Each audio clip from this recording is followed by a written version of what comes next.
कभी बतलाता नहीं। এক 8 বছরের ছেলে মা মারা যায়।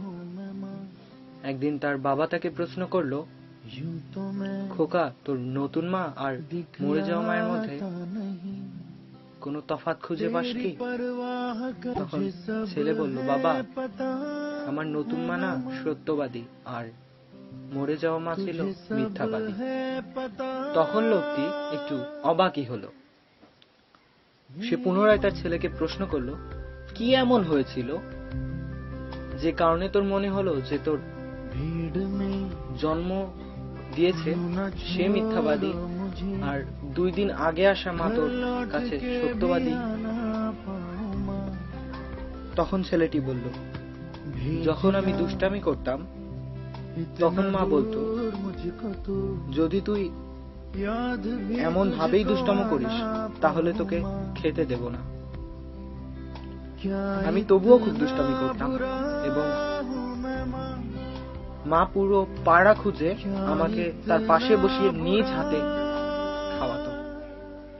আর নতুন মা আমাকে বলে, যদি তুই এভাবেই দুষ্টামি করিস তবে তোকে আর খেতে দেব না। আর সত্যি সত্যি সে আমাকে আজ 3 দিন ধরে খেতে দেয়নি। বন্ধুরা, মা তখনও কাঁদতো যখন বাচ্চা পেটে লাথি দিত। মা তখনও কাঁদতো যখন বাচ্চা পড়ে যেত। মা তখনও কাঁদতো যখন বাচ্চা জ্বর কিংবা সর্দিতে কষ্ট পেত।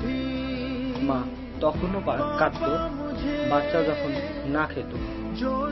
আর মা আজও কাঁদে যখন তার ছেলে তাকে না খেতে দেয়। এই মেসেজটিকে এতবার ফরওয়ার্ড করো যাতে আর কোনো মাকে না খেয়ে ঘুমাতে যেতে না হয়, আর কোনো মাকে এক ফোঁটা চোখের পানি ফেলতে না হয়। বন্ধুরা, ওই দিনগুলো কি ছিল, তাই না? যখন মায়ের কোলে বাবার কাঁধে আমাদের সময় কাটতো। তখন না ছিল টাকার ভাবনা,